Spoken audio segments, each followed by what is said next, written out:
"You can't make us like you." Tommy, the eldest of the three brothers, yelled, hurling a toy truck at her leg. "We don't want another nanny. We want our mum." His two younger brothers, Danny and Bobby, stood behind him like loyal soldiers, ready for a fight.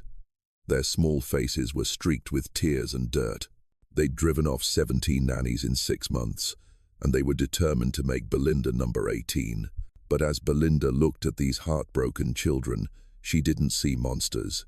She saw 3 little boys drowning in grief and fear, desperately trying to protect themselves from being hurt again.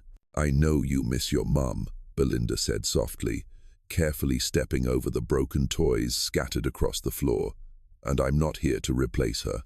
I'm here because I think you need someone who understands what it's like to have your whole world fall apart." The boys stopped throwing things, stunned by her gentle words. No nanny had ever spoken to them like this. Tommy stared at her, his eyes narrowed with suspicion. "You don't know anything about us." Belinda knelt, bringing herself to their eye level. "You're right. I don't know everything about you yet, but I do know you're scared. I know you're angry. And I know you think that if you're just awful enough to me, I'll leave, just like everyone else." The 3 boys exchanged a look, clearly caught off guard. "But here's the thing," Belinda continued with a faint smile. "I'm not going anywhere, and by the end of today, I'm going to show you something that will change everything." Tommy's eyes narrowed. "What?" Belinda stood, brushing a stray piece of fluff from her dress. "I'm going to show you that it's okay to let someone new care about you, even when your heart is breaking." Just then, the sound of heavy footsteps echoed from the hall, and the boys' faces went white with fear. "Dad's coming," Danny whispered. "He's going to be so mad about this mess." But what happened next would shock everyone in that house, especially the man who had spent the last 6 months believing his sons were beyond reach. For the past 6 months, John Whitaker's world had been an unending whirlwind of crises. His phone rang non-stop. If it wasn't his assistant calling about another nanny who had just walked out, it was the school reporting the latest incident. That morning was no exception. "Mr. Whitaker," his assistant Rebecca's voice came through the line the moment he answered. "I have bad news, and I have worse news." John massaged his temples, feeling the familiar throb of a headache setting in. "Let's have the bad news first. The school just called. The boys started a food fight, locked a teacher in the supply closet, and are refusing to go to class. They said the school's patience is running thin." John exhaled, a heavy, weary breath. "And the worst news. Nanny number 17, Mrs. Patterson, has quit. She said, and I quote, 'Those children are demonic, and no amount of money is worth risking my sanity.'" John felt his world cracking at the seams. 6 months ago, he'd had it all. A beautiful wife, 3 happy sons, a perfect life. Now, Sarah was gone, killed in a tragic car accident, leaving him to struggle alone with 3 heartbroken little boys who seemed determined to burn down the world as an outlet for their grief. "Rebecca, call the agency," he commanded, his voice hoarse. "Tell them we need someone immediately." "Sir, I already did," Rebecca replied, her tone laced with helplessness. "They said they're out of candidates. Word has gotten out about the boys. No one wants to work for the Whitakers anymore." John fell silent, a wave of helplessness washing over him. He was a billionaire, a man who could solve any problem in the boardroom, yet he couldn't heal the wounds in his own home. The truth was, he too was drowning in grief. Sarah had been the heart of their family. Without her, John was lost and overwhelmed. He threw himself into his work to escape the empty house and the accusing eyes of his sons. They never said it, but he knew they blamed him for their mother's death. The guilt was an invisible weight, crushing him day by day. "Sir," Rebecca's voice pulled him back to the present. "What are my next steps?" John stared into the distance, a desperate decision forming. "Post an ad online, offer double the standard salary. There has to be someone out there brave enough or desperate enough to take this job." But little did he know, His desperate act was about to bring someone who wouldn't just take the job, but would change their family's destiny forever. Miles away, in a small, cozy apartment that was a stark contrast to the cold luxury of the Whittaker mansion, Belinda Johnson was scrolling through job listings. A long day of caring for other people's children had ended, and she was looking for a new challenge, a place where she could truly make a difference. When Belinda saw John Whittaker's ad, she almost scrolled past it. The description was daunting. Seeking a nanny capable of handling a highly challenging environment. It was rich people speak for. Our kids are out of control, and we're out of options. A quick online search gave her the reason why. 6 months ago, Sarah Whittaker had died in a car crash, leaving behind her husband and their 6-year-old triplet sons. A breath caught in Belinda's chest. The chill of loss washed over her, painfully familiar, because she had once been that lost 6-year-old in a world suddenly without parents. She knew that rage wasn't defiance, it was armor. She knew that silence wasn't stubbornness, it was fear. Those boys don't need a nanny, Belinda whispered to herself. They need someone who gets it. She spent the rest of the night writing an application completely different from any resume she had ever sent. The next morning, John Whittaker sat behind a mahogany desk in his vast, luxurious, and cold office. A single letter lay inside Belinda's otherwise empty file. Weariness and skepticism were etched onto his face. "Your file," John began, his voice flat and devoid of emotion. "It contains a single letter, no experience, no references." Belinda sat up straight, meeting his gaze directly, unafraid. "Because what your sons need can't be found on a resume, Mr. Whittaker." "That's a nice line, but it's not experience," John countered, his tone sharp. "And the fact is, 17 qualified people have failed. You have nothing. So what makes you think you can succeed?" Belinda didn't flinch. "I have life experience, sir, and it's the only kind of experience that matters right now." She looked straight at him, the sincerity in her eyes undeniable. "I understand what your sons are going through, because I was once an orphaned child facing that same grief." Silence filled the room. For the first time, a crack appeared in John's rigid facade. Seeing it, Belinda pressed on, her voice softening, but filled with certainty. "Your sons aren't bad, Mr. Whittaker. They're grieving. Their grief is so big that it's turned into anger. They're not acting out to cause trouble. They're acting out because they don't know any other way to show the pain they're feeling inside." She paused, letting her words truly sink in. "They don't need a disciplinarian. They need someone who won't leave when they push them away. Someone who understands that behind all that rage is just fear." John slowly set the file down on the desk. He looked at Belinda, no longer as an employer, but as a desperate father. 17 of them, he said quietly, his voice hoarse. "Not one of them ever told me that." After a long silence, John made his decision with a simple question, one that came not from his head, but from a flicker of hope he hadn't felt in months. "When can you start?" The next day, Belinda stepped across the threshold of the Whittaker mansion. She was met with silence, a heavy, watchful silence. She knew it was the calm before the storm. Following a faint noise to the living room, she found that, just as she'd expected, the battle had already begun. The room looked like a tornado had torn through it. Feathers from ripped-open pillows floated in the air like snow. Streaks of crayon marred the cream-colored walls. Toy trucks were flipped over, and stuffed animals lay scattered like fallen soldiers.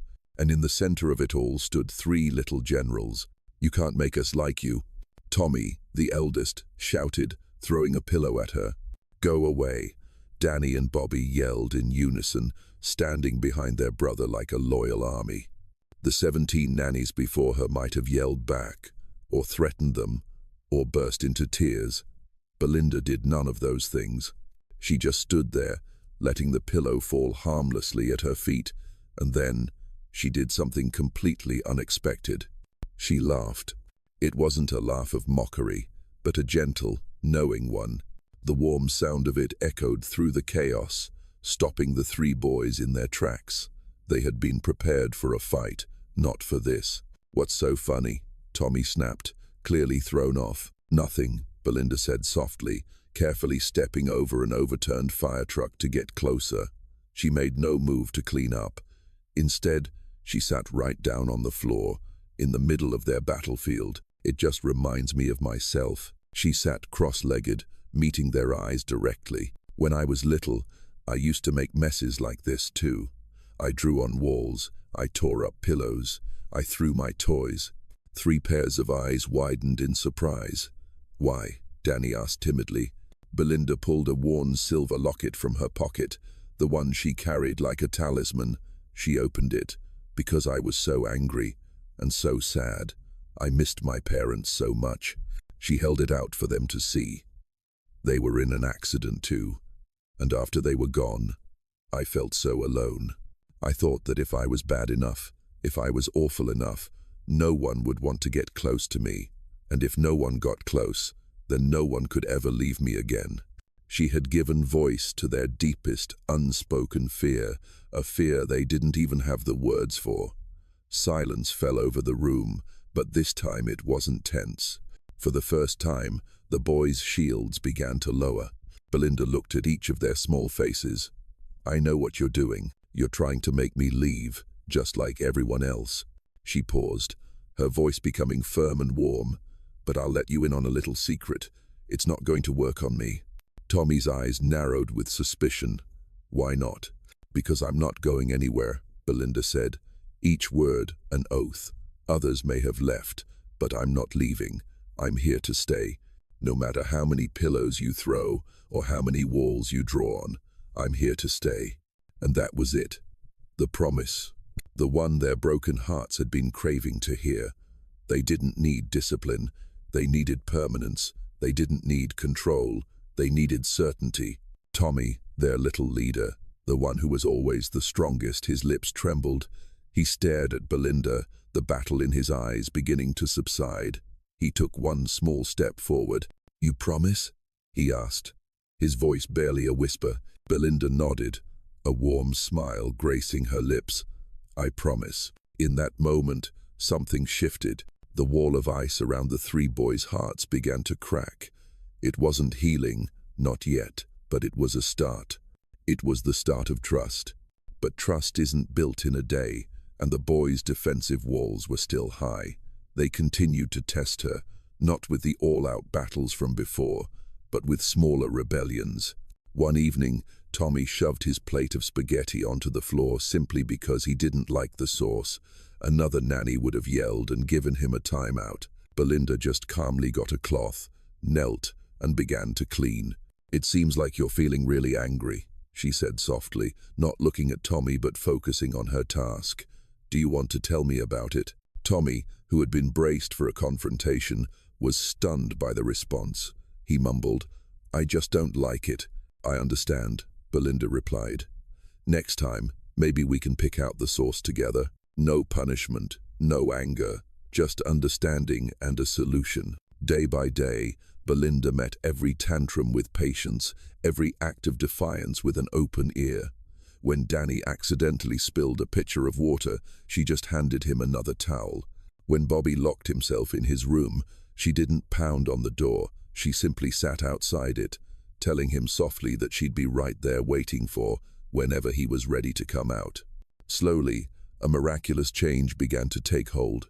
The outbursts became less frequent because they no longer worked. Instead of acting out for attention, Bobby started coming to Belinda quietly to show her a broken toy.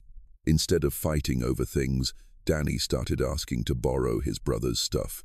The house was no longer a battlefield. For the first time in months, it began to feel like a home.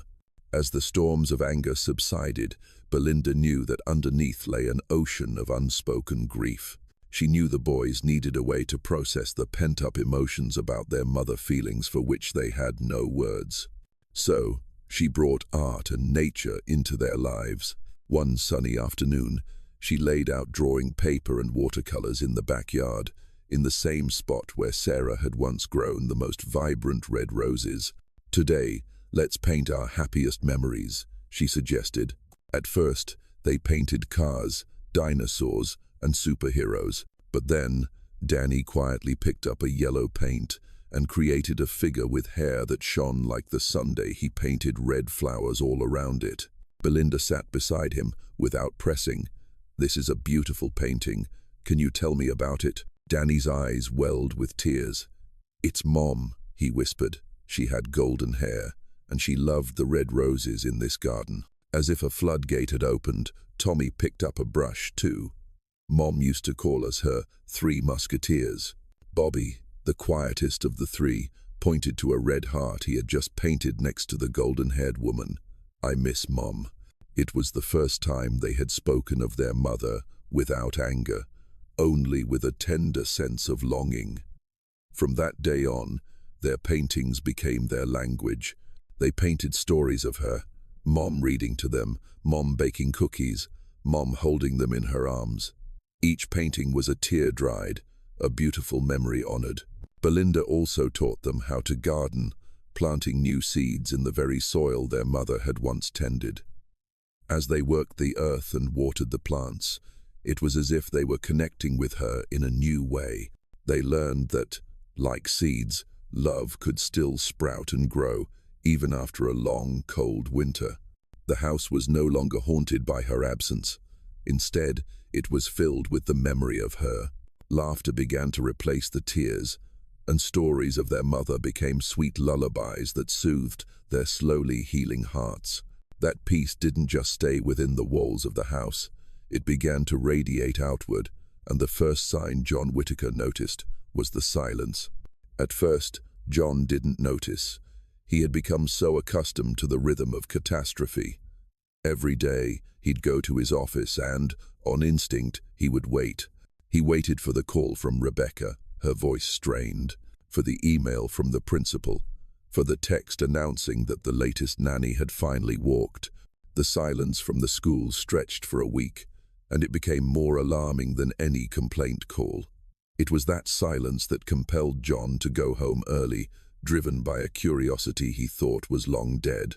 He stepped into the house and froze, not because of the quiet, but because of the sounds he heard, the soft sound of giggles, of whispers, and over it all, the gentle tone of Belinda's voice. Tucking himself out of sight in the hallway, he peered into the living room. His three sons were huddled on the rug around Belinda, crayons in hand. The scene itself was a miracle. Then he heard it, the small, hesitant voice of Bobby, his quietest son. "Mom had a yellow dress just like this one. She wore it when we went on our picnic." John's chest tightened.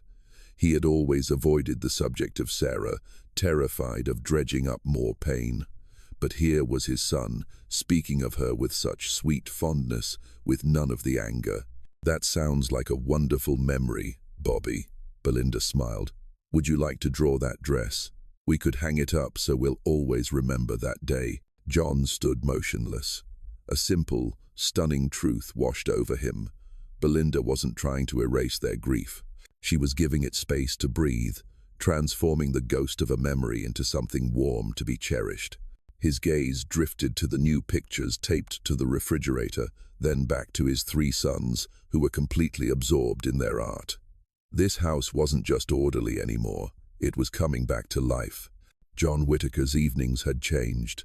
Instead of hiding himself away in his office, he found himself drawn to the family's shared spaces, even long after the boys were asleep. He would often sit in the quiet living room, looking at the children's drawings taped to the walls, each one a piece of Sarah's memory they had reclaimed. One night, Belinda came downstairs for a glass of water and found John standing before the refrigerator. His finger was gently tracing one of the drawings, Bobby's picture of the yellow dress. The soft kitchen light cast his face in shadow, revealing a profound sadness he usually kept so carefully hidden behind his cold exterior. Belinda stood still for a moment, not wanting to intrude on his private moment. But then she realized something. The boys had her to share their grief with, but John, he was completely alone in his. She stepped softly into the kitchen. "That's a lovely drawing," she said quietly, her voice holding no pity, only acknowledgement. Bobby was so proud of it. John started, but he didn't turn away. He just nodded, his eyes still fixed on the picture. Yellow was her favorite color, he said, his voice thick, as if the words were trapped in his throat. Belinda stood beside him in a comfortable silence, creating a safe space. She recognized his hesitation, the familiar fear of confronting a painful memory. "I understand if you don't want to talk about it," she offered gently. "We're often afraid that saying their names will only bring back the pain." She paused, then continued, a genuine warmth in her voice.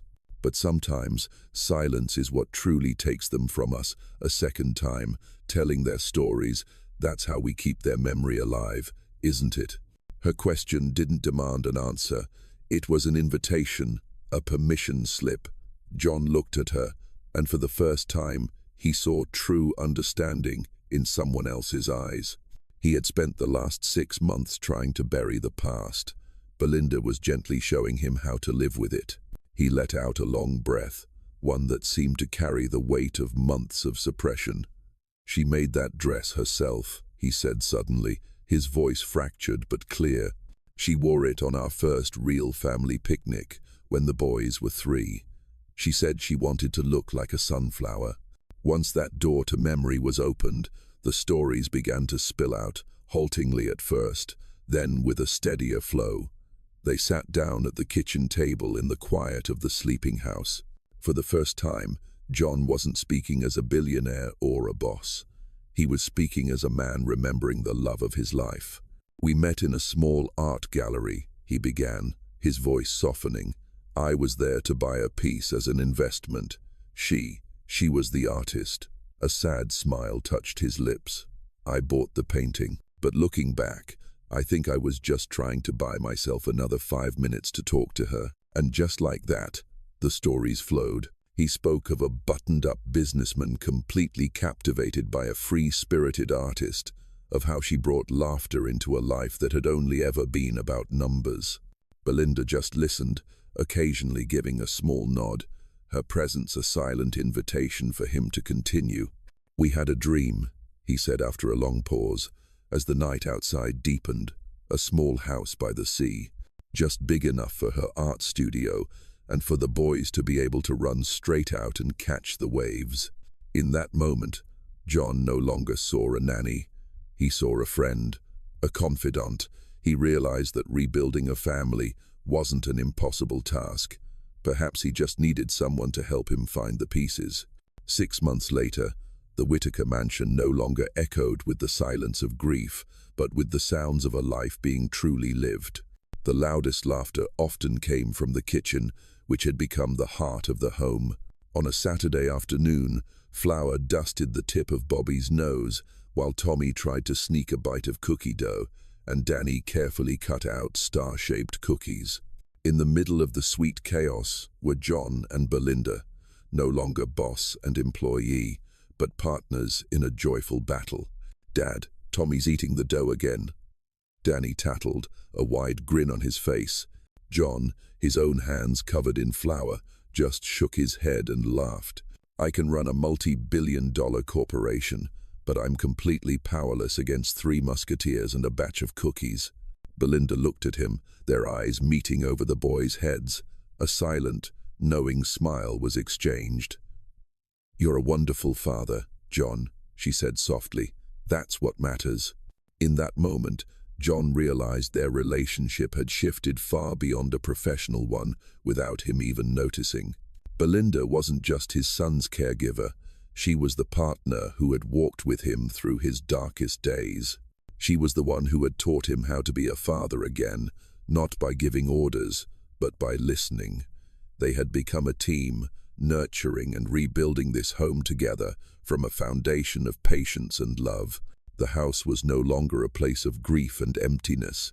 It was filled with new memories, pictures proudly taped to the refrigerator, seeds sprouting in the garden, and evenings where all 5 of them piled onto the sofa to read a story. The 3 boys had found their peace. They still missed their mother, but now the ache of missing her was no longer an open wound, but a bright star in their memory, a warm place held safely in their hearts. That evening, after the cookies were gone and the three boys were fast asleep, John and Belinda sat in the quiet living room. A fire crackled softly in the fireplace, casting their dancing shadows on the walls. John looked at Belinda as she idly flipped through one of the boys' picture books. He saw the strength in her gentleness, the wisdom in eyes that had witnessed too much loss. "Belinda," he began, his voice low and warm. "Thank you for everything." She looked up and smiled. "We did it together." No more words were needed. In that warm silence, an unspoken promise was exchanged. They didn't know what the future held, but they knew one thing for certain: they would face it together.